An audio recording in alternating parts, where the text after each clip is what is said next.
Bitawan mo ako! Kunin mo na lahat ng pera ko! Huwag mo lang akong saktan! Wala ka nang magagawa. Akin ka.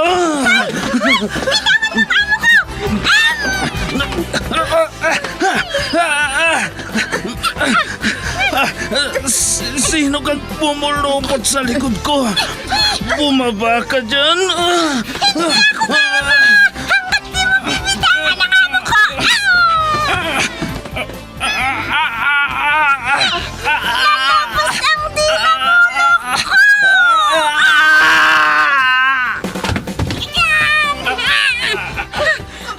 Ayan!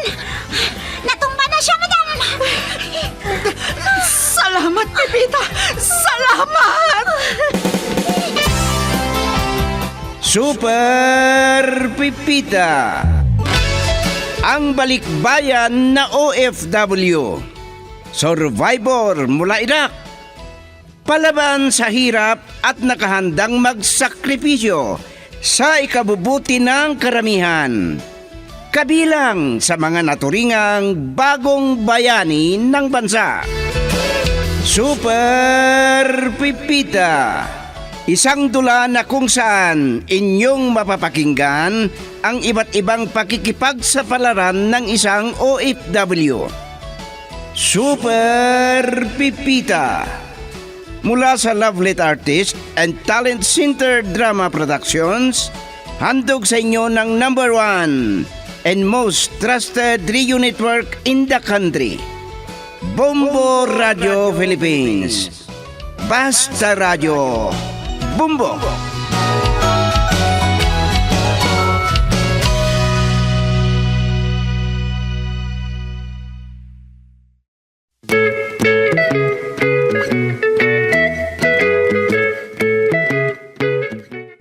Ang nakaraan.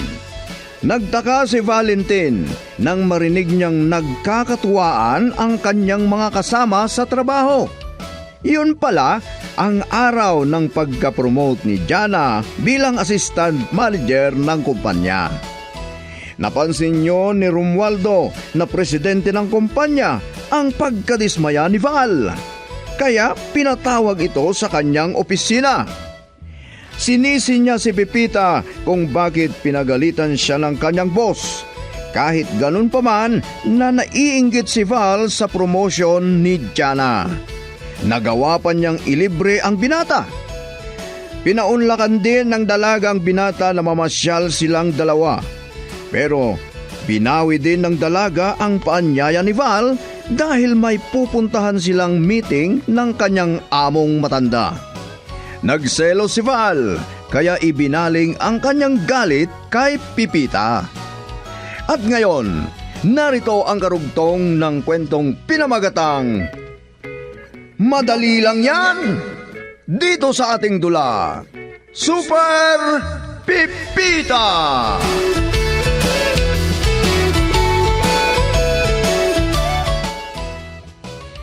Magandang umaga sa iyo, Sir Val! Hindi pa lumalabas si Madam sa kanyang kwarto. Baka tulog pa ang mama ninyo. Akala ko kung sinong mabangong naaamoy ko. Ikaw pala bagong ligo, Pepita. Saan ka galing? Medyo naglakad-lakad ng konti sa labas, sir. Pinapagod mo lang sarili mo. Pepita, ipagtimpla mo nga ako ng kape. Pagkatapos, pumunta ka sa kwarto ko, ha? Ihanda mo nga ang mga gagamitin ko. Medyas, sapatos, panyo. Okay? Tatawagan ko lang si Jana. Kagabi ko pa sana tawagan nakatulog na ako. Aray ko. Pepita, sakit ng ulo ko. Pero kailangan maaga akong papasok sa trabaho ngayon. Ang tagal namang sumagot. Ayan na. Hello? Magandang umaga sa'yo, Jana. Gising ka na? Kanina pa ako gising. Nakaligo na nga ako eh. Matagal kong di nasagot ang tawag mo kasi kasalukuyang naghahanda ako para sa pagpasok ko sa opisina. Sinabi sa akin ni Sir kagabi na maaga daw akong susunduin ng kanyang driver kasi may pupuntahan kami. Ano? Palpak. Kung kailan ako papasok ng maaga. Aalis naman siya. Naunahan na naman ako ng matandang yon. Buwisit talaga. Totoo yatang hinala ko na may lihim silang relasyon. Itulak mo na nga si Val palabas para maagang pumasok sa trabaho, Pipita. Malilate na naman yan. Kung ayaw pumasok ng maaga, mas mabuti sigurong magpatayo na lang ng sarili niyang negosyo para wala siyang amo. Mama, ano ba naman kayo? Nakaharap si Pipita oh. Sinasabi niyo sa akin yan? Gusto niyo akong ipahiya sa isang katulong lang. Tingnan niyo nga kung anong oras oh. Maaga pa naman eh. Ha? Sir! Akala ko mataas na ang araw. Ay, kung ganon, maaga kang nagising.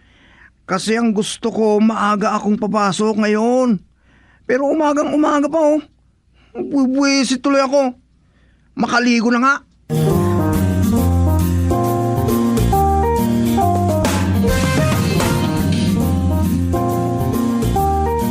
Anong nangyari kay Val, ha, Pipita? Hindi na nag-almusal. Yung pinatimpla na kape, hindi ininom. Kaya ako na ang uminom. Ay, sayang kasi. Hindi ko po alam, madam. Kaninang pagkagising, ang saya-saya. Tapos bigla na lang nag-ibang ihip ng hangin. May tinawagan siya. Sino naman yung tinawagan niya? Ano ba yung narinig kong pangalan? Jaja o Jana kaya yun? Ah, si Jana. Isang public accountant sa korporasyon na pinagtatrabahuan niya. Assistant manager daw doon.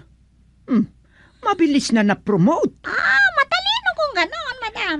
Hindi lang matalino, maganda at mabait pa. Imbes na ligawan ni Valentin, kinainggitan at pinagsesilosan naman niya. Ay, paano niya liligawan?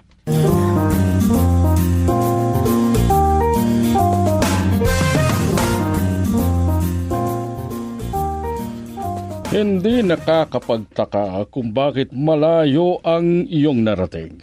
Dahil maaga kang pumapasok sa trabaho. Sinanay ako ng tatay ko, sir. Magsasaka ang aking ama, kaya maaga akong nagigising. At dahil na rin sa tiwalang ibinigay niyo sa akin, kaya narating ko ang nais kong marating. Matalino ka kasi. Masipag sa trabaho. Hindi ang sweldo ang habol mo. Mali kung ang habol ko ay ang sweldo ko lang. Baka hindi ko mahabol. At lalo lang akong tatakbuhan. Marunong ka rin palang makipagpiruan dyan. Akala ko, sir, hindi kayo marunong tumawa. Matapang at istrikto ang tingin namin sa inyong mga empleyado.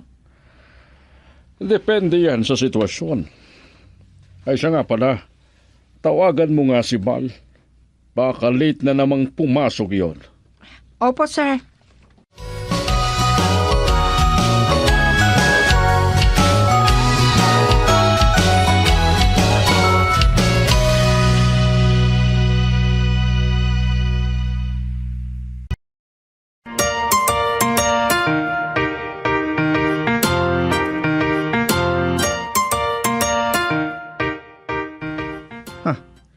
Hindi ko naririnig ang nagriring na cellphone ko. Si Jana pala. Marami ng miss call. Nasasabik yata sa akin ang babaeng ito. Subakay. Sa gwapo kong ito. Hello? Nandyan ka na ba sa opisina? Oo. Kararating ko lang. Hindi pa nainitan ang upuan ko. Pero nainitan na ngayong tinawagan mo ko. Ikaw talaga. Tinawagan kita kasi pinapatanong ni boss kung nandyan ka na sa opisina. Walang hiyang matandang kasama mo. Oh, may sinasabi ka ba? Ha? Ay, wala. Oh, sige, yan lang. Bye. Pinatay na niya ang linya. Naku. Mag-ingat ang matandang Romualdo na yan ha. May araw ka rin sa akin.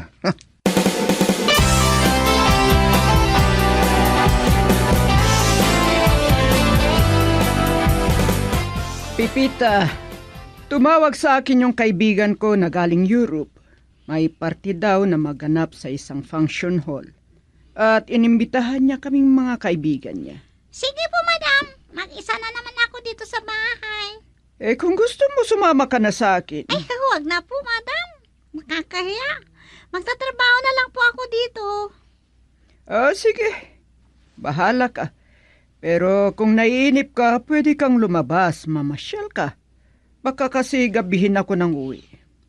Sabado po ang day off ko, madam. Di po ba? Kumuha kayo ng katulong para may magbantay sa bahay ninyo pag umaalis kayo. Wala naman sigurong maglalakas ng loob na pagnakawan kami. At malapit lang ang bahay ng barangay captain. Malapit din dito ang police station. Malapit din ang simbahan. Pwedeng lakarin. Oo nga. Kaya kung sakaling may magnanakaw at mapalingon sa simbahan, makukonsensya yun. Kung may konsensya. Pero alam ko, walang maglalakas ng loob na pasukin ang bahay ko. Kung bakit naman kasi? Napakatamad nilang magtrabaho ang ibang tao. Ang gusto nila, easy money. Ayaw nilang magbanat ng buto. Kung tutusin nga, maraming trabaho dyan. Basta wag lang silang mabili. Tama ka, Pipita. Sige, maliligo muna ako. Basta naghihintay na yung kausap ko. Sige po, madam.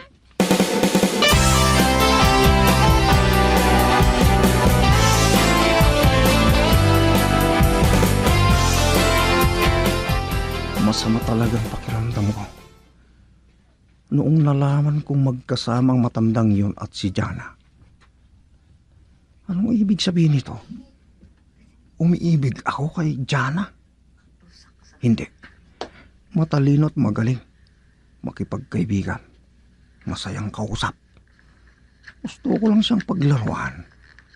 Pwede rin sa pamamagitan niya mapapalapit ako kay boss. Para itaas na rin ang aking posisyon. Magpakabait-baitan kuno ako kay Jana para mapalapit kay boss. Tatawagan ko si Pipita. Sasabihin kong dun ako mananghalian sa amin. Hello, sir? Pipita, mabuti at sinagod mo agad ang tawag ko. Diyan ako manananghalian. Ay, salamat. May makakasabay akong mananghalian. May pinuntahan kasi si mamang niyo. Ganon ba?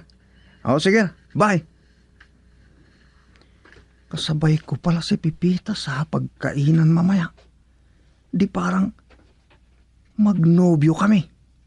Ay, pagtatawanan ako ng mga kaibigan ko kung gano'n. Kung sa isang katulong lang ako babagsak. Ayoko. Loko rin ang mga kasama ko sa trabaho. Tinitignan ako. Baka isumbong ako sa aming boss. Pagsiselfon ang ginagawa ko sa oras ng trabaho. Ang sip-sip naman kayo na. Kumusta, Kuya Bal? Aha! Jana? Ma'am, nandito na pala kayo. Akala ko maghapon kayong magsasama ni boss. May kinausap lang si boss at isinama niya ako. Pero nagpaiwan na siya. Maya-maya, nandito na yon. Mabuti naman kung ganon, ma'am. Ma'am, miss na kita. Ikaw talaga. Niloloko mo na naman ako niyan. Napatawa ako tuloy bigla. Napatingin tuloy sa atin ng mga empleyado at empleyada. Hayaan mo. Inggit lang mga yan. Pero totoong sinabi ko. Matutuloy na ba tayo mamayang hapon? Siguro. Sige na. Pupunta na ako sa opisina ko. Marami pa akong gagawin. Sige. Madaling kiligin si Jana. Palagay ko, mapapasagot ko agad ito.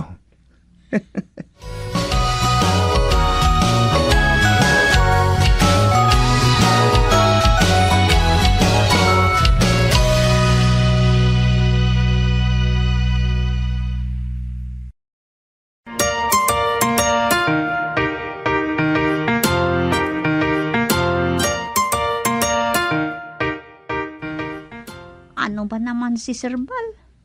Nakasaing na ako. Pero sinabing hindi uuwi dito naman ang halian samantalang itinawag niya kanina. Dinagdagan ko pa ang sinaing ko. Kasi alam ko na matakaw siya. Pero hindi na daw matuloy umuwi. Kunti na lang ang isasaing ko. Hindi na rin ako kakain ngayon. Kunti na lang ang isasaing ko mamayang hapunan.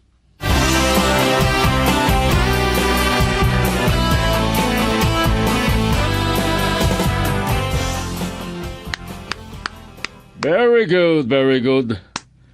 Ganyan sana palagi, Valenton. Maaga kang pumasok sa opisina para marami kang magagawa. Valentin, sir. Hindi Valenton. Nagkamali ako ng pagbikas. Mabuti at hindi kita tinawag na Valentino. Hindi mo pala bagay. Kasi wala kang pakiramdam. Lukong matandang ito. Kung ano-ano ang kanyang sinasabi. Alam mo, kung palagi kang maagang pumapasok, matututukan mo ang trabaho mo. At hindi ka magmamadali para hindi ka magkamali.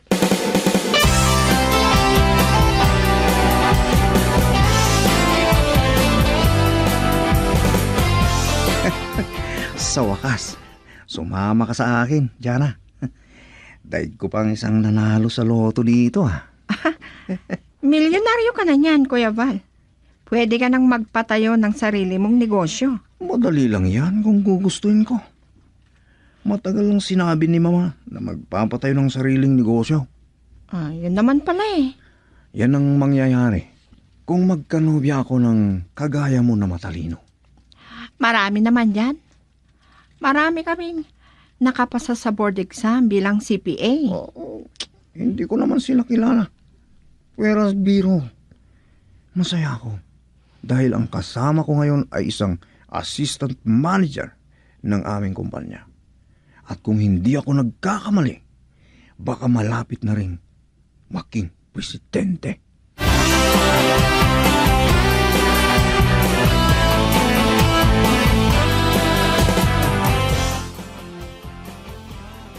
Tumawag sa akin si Sir Bal. Ang sabi niya, dito raw man ang halian. Wala pa naman siya. Anong oras na? Ay, nako, talagang Val na yon. Hayaan mo, pagdating niya mamaya, sasabihin ko na umpisahan na niyang mag-alaga ng baboy. Ha? Baboy, madam? Ay, konti lang sana ang isasaing mo. Opo, madam. Kunti lang talaga. May dala yata kayong ulam. Meron nga. Ayaw ko sanang magbalot, pero mapilit yung kumari ko. Sana umuwing maaga si Sir Bal para matikman niya yan. Ay, baka na-traffic lang yon, Pipita.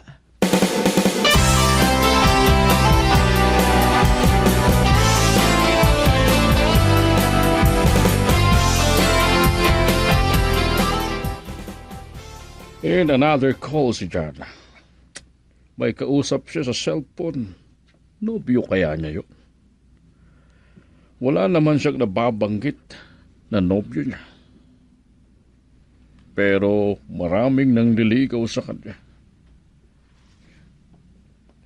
Pati na nga ang mga empleyado ko nanliligaw sa kanya. Dahil maganda at matalino. Kahit si Bal, may balak ding ligawan si Jana. Baka pinagseselosan niya ako. Sa bagay, kung minsan kinakantsaw nila ng mga kagaya niyang empleyado.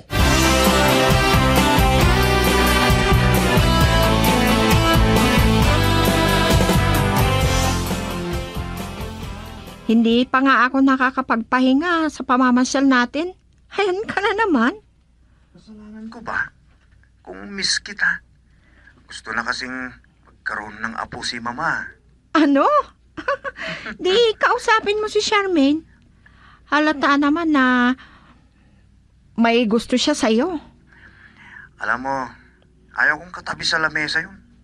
Lagi akong pinapagalitan ni boss. Laging nagpapalitada ng kanyang mukha. Pulbo ng pulbo. Sabi ko, mag-aral ka na lang ng fine arts. Hindi maintindihan ang ibig kong sabihin. Cosmetology sana ang sinabi mo, hindi fine arts. Ha? Ang babaw talaga ng kaligayahan mo, Jana.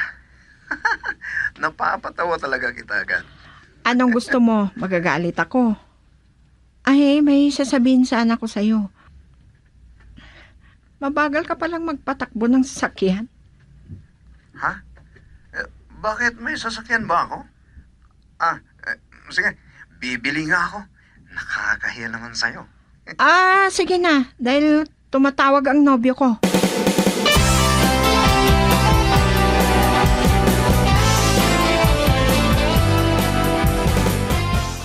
Muntik na akong nahulog sa kama na inuupuan ko habang nag-uusap kami ni Jana. Tumatawag daw yung nobyo niya. Nako, may nobyo pala siya. O si Boss Romualdo ang sinasabing niyang nobyo niya. Anak ng... Nakabukas ng bahagya ang pinto ng kwarto mo, Val. Kaya pumasok na ako. Pwede bang mag-usap tayong dalawa? Mama, parang may malaki akong kasalanan sa inyo. Ay, siya nga pala. May maganda akong ibabalita sa inyo. Malapit na kayo magkaroon ng apo. Ha? Apo? Siyempre. Ang ibig sabihin niyan, malapit na akong mag-asawa, Mama. Kasunod niyan ay apo. At matutupad na rin ang pinapangarap niyong magpatayo ng sarili kong negosyo. Ako ang manager. At siya naman ang magiging assistant manager. Oh, may nobya ka na pala. Bakit hindi mo sinasabi sa akin? Hindi pa naman, Mama. Pero uumpisan ko na ang pagtatapat sa kanya ng aking nararamdaman. Baka sakaling pumasa. Kilala niyo kung sino siya, Mama. Walang iba kundi si Jana. Katatapos lang naming nag-usap kanina. Pero may nobyo na yata siya. Sabi niya. Ano? Oo, Mama. Hindi kita maintindihan. May nobyo na pala siya. Bakit mo pa siya liligawan?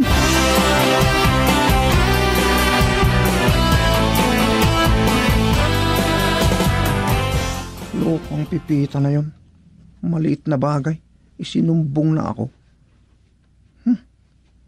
Kinampihan naman ni Mama. Tapos, biniro na ang mag-alaga na daw ng baboy. Ay, nako. Lumalaki na ang aking tiyan. Pero wala pa akong asawa. Ano ba to? Binubusinaan ako ng sumusunod sa akin. Maluwang naman ang kalsada. Bakit hindi na siya mag-overtake? Loko-loko to Niloloko yata ako nito. Mabagal na nga lang pagpapatakbo ko eh.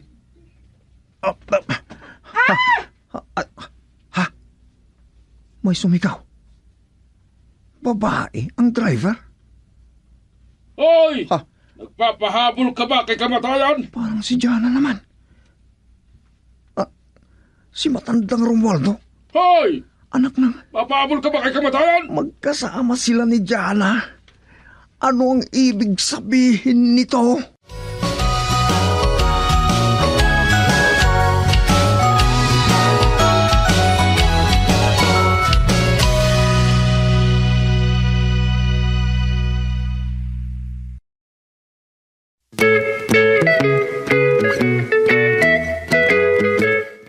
Ano pa ang susunod na mangyayari dito sa ating dula?